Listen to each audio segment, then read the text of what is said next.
We really came full circle, didn't we?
So, we're finally here. The end of the show. The end of the story.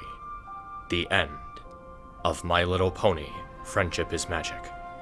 I honestly wasn't expecting this day to come so soon, but now it's actually here. The end of an era. This show has been with me for a very long time, and it changed my life. And I really can't imagine how my life would be like if I never came across it. And it's actually kind of scary to think about. What I would be like if I never became a brony and met so many good people along the way. But that's a story for another time. For now, I just want to focus on reviewing the finale and how it helped me reflect on my feelings towards the show in general. The last problem, the real finale of the series, is completely detached from the ending of the end. It doesn't focus on any grand stakes or epic battles, rather it just focuses on how the characters have been moving forward with their lives. And that's honestly much better for the episode since it goes by the slice of life formula the series is known for. It takes place about 20 years into the future and we see how Twilight and the others have been doing. But particularly we see Twilight telling Luster Dawn the story of her coronation and how she and the rest of the group would try to keep their friendship strong even as they had to move forward with their own lives. There's a lot to talk about, so it's best that we get started. I guess I could start with how I found the pacing of the episode to be a little bit off. Not that the episode goes by too fast or too slow, but it feels like the story is being told out of order. Instead of the time skip completely taking place in the second half, the episode switches between the future and the present time. I can see that this was done to help teach the episode's lesson, but I don't think it was necessary. It would have been better if they simply told the story with the girls' friendship and the coronation first, and then cut to Twilight wrapping the story with Luster Dawn. The pacing would be more focused, and there would actually be more time to see where everyone ends up in the future. I feel like they could have easily cut Twilight's talk with Luster Dawn short so we'd be able to see more stuff. For example, I noticed there were plenty of characters missing in the finale. Characters that I felt like should have made an appearance during the ending. I know that not every single character was going to get a cameo considering how huge the cast is at this point, but there were several characters that I felt like were outright missing from the epilogue. Rarity's parents are straight up not present in the episode at all, and we don't see how Twilight's family is doing during the time skip. We should have been able to see how her family is staying in touch with her after she moved up to royalty. Even something like Pinky's sisters interacting with their nephew and brother-in-law could have helped the ending feel more lively. And honestly, I really don't like how Twilight's coronation was played for a joke. This is the moment we've been building up to since the very beginning. It was meant to be the culmination of Twilight's entire 9-year character arc. It was supposed to be her ultimate moment of triumph, but instead of being treated with respect, it's used for comedic effect. Not only is this an extremely underwhelming payoff for the build-up they were giving to this moment, but it just makes the other main 6 look incompetent. Pinky leaving Gummy in charge of the fireworks, Fluttershy messing up with the animals, Rainbow Dash showing up late, Rarity messing up her dress, AJ and Big Mac messing up the drinks. These all feel like things that should have been avoided since they're a lot more experienced and smarter than this. There's no big speech from Twilight about how far she's come, like in Magical Mystery Cure, and there's no thunderous applause when she's given the crown. It's like she became ruler and everyone just shrugged and went home. For a moment in the story that's meant to be seen as a huge turning point in the franchise and a huge shift in power and universe, it just feels like an afterthought that could have been cut from the episode.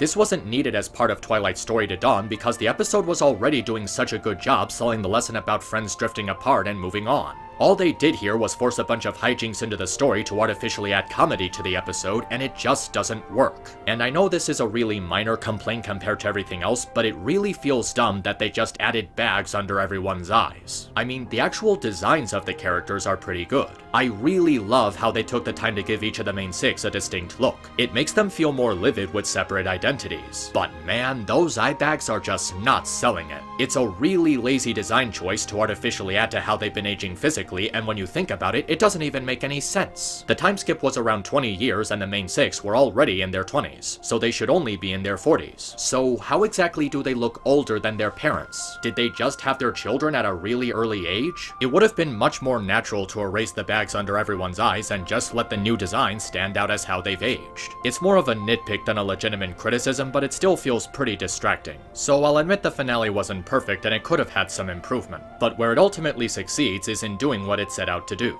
bringing the franchise to an appropriate and satisfying close. The first great thing about it is making the true ending of the series a normal episode. It gets the final battle out of the way and allows the episode to focus on something more relatable and wholesome. No big battles, no grand stakes, no race against time, no mysteries being answered. The episode is entirely about the characters we've grown to love over the course of 9 years moving forward with their lives. This is really refreshing for a finale episode since it's something that we don't really see very often. Finales like Star vs. the Forces of Evil, Samurai Jack, Steven Universe, and The Legend of Korra all had episodes where the conflict was still taking place, so there's little breathing room to see what the characters are doing after the battle is done. Ending it with a slice of life story gives the episode a more traditional feel, and it allows the series to end in the same way that made it so beloved and wholesome in the beginning. We see so many characters reaching their last destination and everyone ends up in a place that feels right for them. But it's not just showing where the characters end up that counts, it's about how it gives the characters a sense of accomplishment, adding longevity to their occupations and making it feel like they've actually been making progress. It really feels like they've been moving forward with their lives, seeing where they ended up. My favorite one being Pinky. Seeing her actually starting a family, seeing her with her son along with the twins and her husband and Gummy together in front of the bakery that's been her home for so long, it's a really heartwarming sight to see.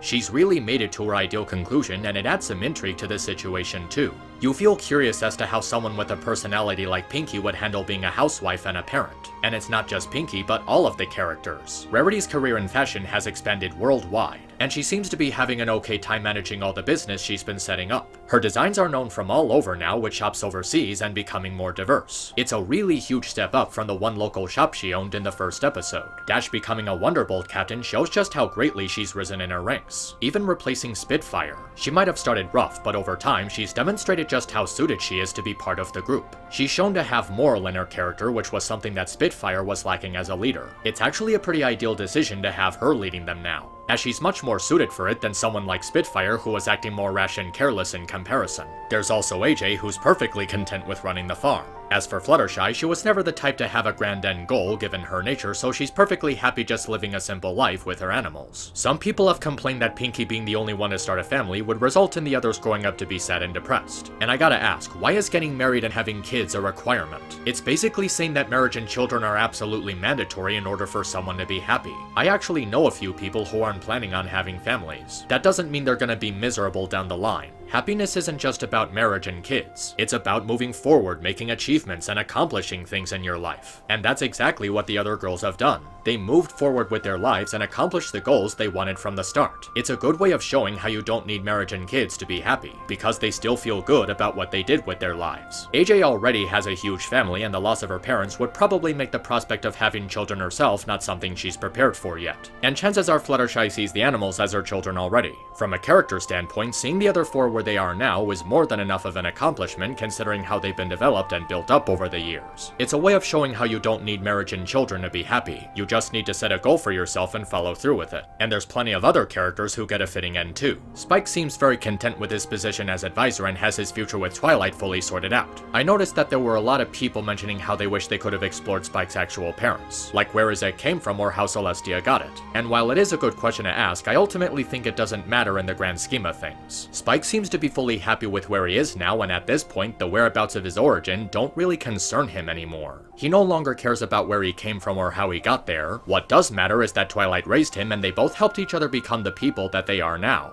He wears that advisor amulet as a badge of honor, a token of his friendship and family relationship with Twilight. It perfectly wraps up their relationship, and it's a satisfactory conclusion to Spike's role in the series when he was treated as either secondary or a butt monkey in the early days. Even Gallus gets to be a royal guard, and I'm really proud of him for it. Out of all the Student 6, I actually feel happy for him the most since he was starting at the lowest point. From an orphan no one cared about to a shining knight fighting at Her Majesty's side. It actually makes a lot of sense that he'd want to stick around in Equestria since it's where all of his new family is and where he's most happy. There's also Starlight and Sunburst happily running the school together, which has a pretty nice sentiment when you put it in hindsight. Two childhood friends, one separated but finding each other again later in life. They managed to stay together, grow old together, and now they're working as a team in a place where they truly belong. And it also works as a great example for how Starlight has fully redeemed herself. She's a former cult leader being trusted with the education of the next generation, aided by her closest friends. And it's shown to be working. There's also the CMC teaching at the school, which I guess makes sense if it means expanding on their talent to help others find their calling. And if the main 6 being teachers at the school was anything to go by, it's actually possible for characters to work there while still having time for their other occupations. So it's possible for the CMC to be teachers while still doing other things. Apple Bloom can be in the apple business, Sweetie Belle can be singing, and Scootaloo can be a street performer. And I gotta say, I'm very glad that they never gave Scootaloo the ability to fly. It's really great that she was kept disabled and never got a cheap cop-out like some people wanted her to, because it would have undermined an extremely important aspect to her character. She learned to live with her disability. What makes this such a big positive for the show is that Scootaloo's condition is a reflection of a very real thing.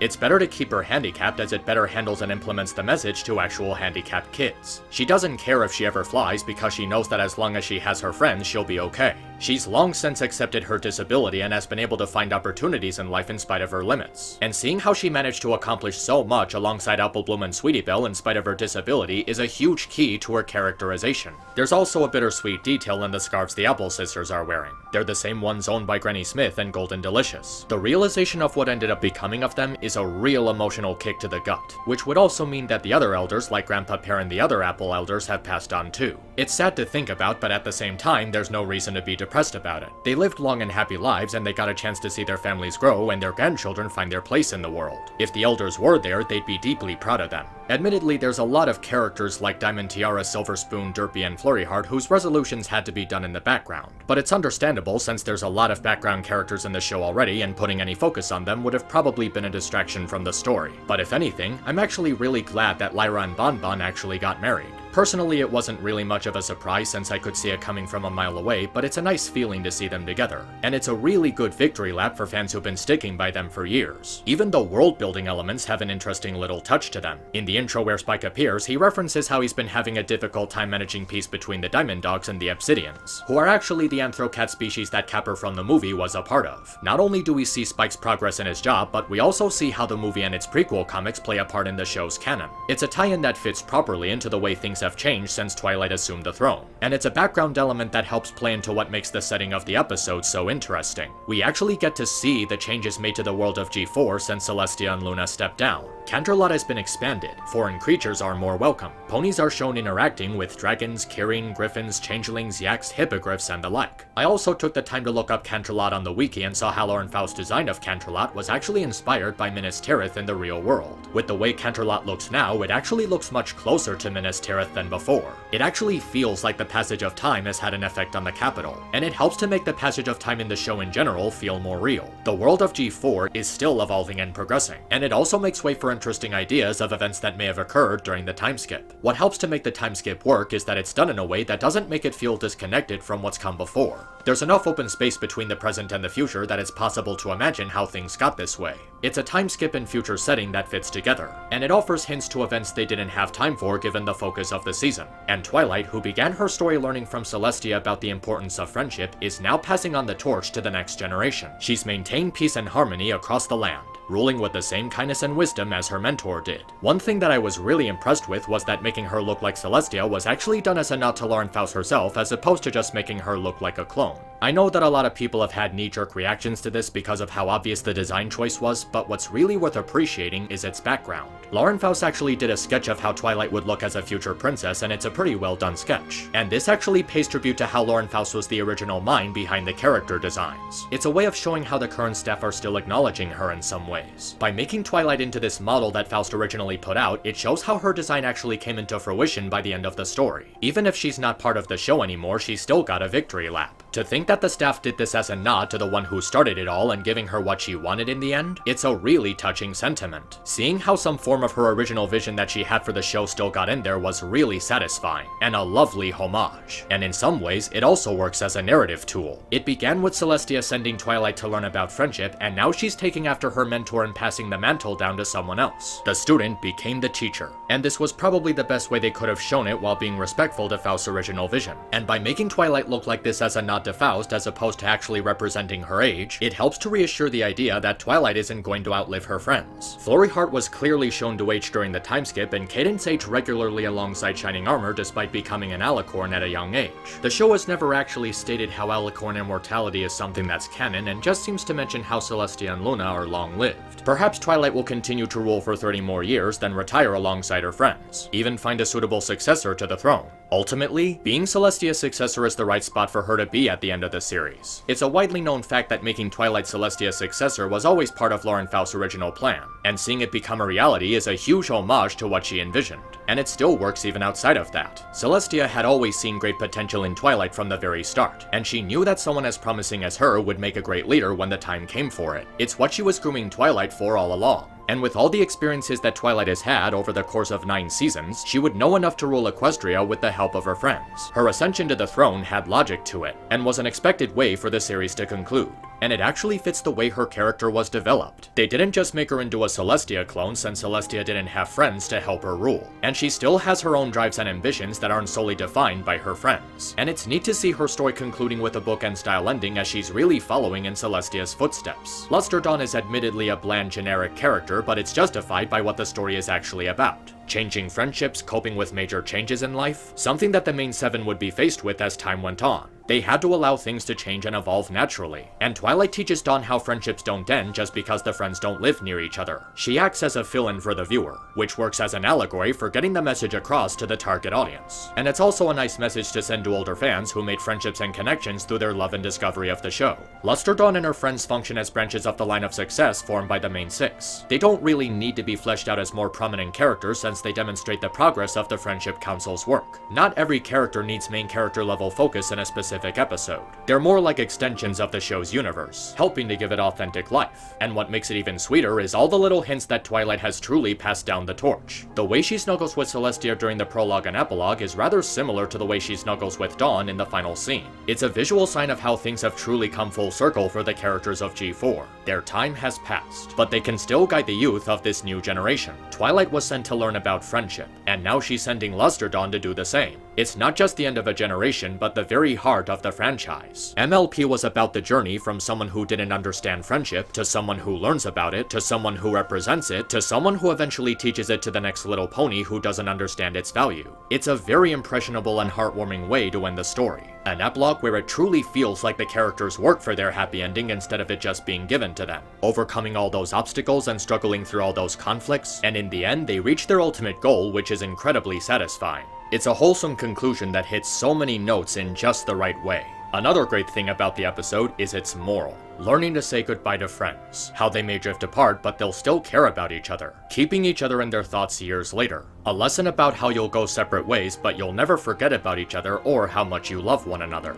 Not only is this the show's most important moral, but the way that it's delivered is amazing. In the epilogue, Twilight seems upset that her moving away doesn't seem like a big deal to the others, and begins to break down over fear of their friendship ending. The way she confronts them, accompanied by Tara's voice acting and the choice of words, gives the emotion in this scene a sense of genuineness. But then the others begin to confess that they were putting on a cheerful face to compensate with the fact she was leaving, trying to hide their emotions so that Twilight wouldn't feel distracted at the coronation. And seeing all of them opening up about their fears and doubts about remaining friends, man, it really feels like a knife just being jammed into your chest. You can really tell that the group is scared here, and what makes the sense of dread greater is that it tackles a very real issue that a lot of people go through. I know from experience that some friendships fade over time. Some people that you really care about just end up falling out of touch with you. They stop giving you phone calls, they stop responding to your text messages. It makes you feel like the other person just didn't really value the friendship. When you befriend someone and that friendship strengthens over time, only for it to gradually disappear in a shorter amount of time that it took to form the connection, it's a really downer and harsh thing to experience. And the way the other main five didn't seem upset about Twilight moving away has a realistic touch to that concept about people growing and changing. They know that part of growing up is accepting that nothing stays the same forever. The only consistent thing is the passage of time. They can't stop it from moving on, and they have to cope with Twilight moving away. But even if they know this, it doesn't stop them from feeling the sorrow that accompanies it. Twilight thought they would be unaffected and completely fine without her, like they didn't need her as much as she needed them. But when she sees them hurting as much as she is, it helps her to realize that even if they're apart, they can still stand true no matter what. Twilight was the type of person who always had a hard time dealing with change. But now she's learning to confront that change and not let it stop her from focusing on her responsibilities. She's going to take up a very large role in her world, and she was worried about how it was going to keep them separated. But with the others crying alongside her, she sees no matter where they are, they'll always be together. And near the end of the episode, we see how in spite of the passage of time, the group still stays in touch by meeting up once a month, and made it part of their original plan to rule Equestria as a group. And unlike the School of Friendship, this has a believable schedule to it. It allows the group to stay in touch and go over how things are going while not interfering with their jobs and occupations. They still have their own lives to focus on, but it doesn't mean they're not friends anymore. They're still together in some shape or form, so it's not like they permanently drifted apart. It's one of the things in the time skip that works so well. It gives a satisfying ending to the group's story knowing that things turned out okay. They managed to stay together, happy and united for decades on end. They managed to remain friends even from a distance, and as things changed around them, they never forgot each other. Even if they don't meet up every single day or week, they're still there for each other. With all this put together, it culminates into the most important moral in the entire 9-season run of the show: learning to say goodbye. But no matter how much time passes or how much you grow apart, true friendships will last forever. It teaches children how even if you're not as close together or spend as much time together as you once did, it doesn't mean the people you care about stop mattering. Staying connected no matter the distance or how long it's been is what true friendship is. And as the song says, learning that lesson about friendship is what helps it to grow, and how true friends will always be friends no matter what.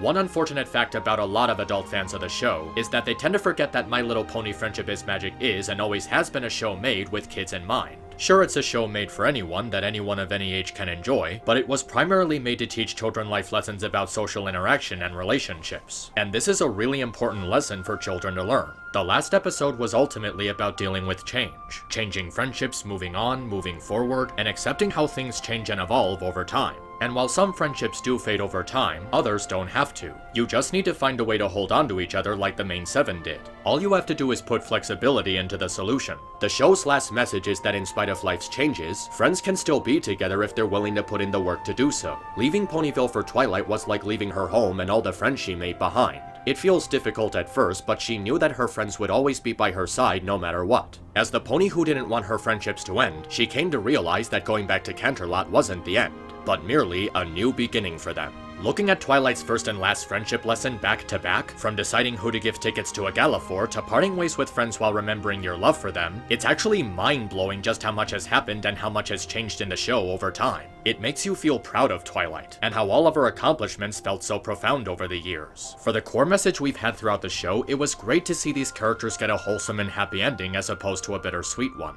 Even years later, their friendship still grows, and nothing was ever able to take that away from them.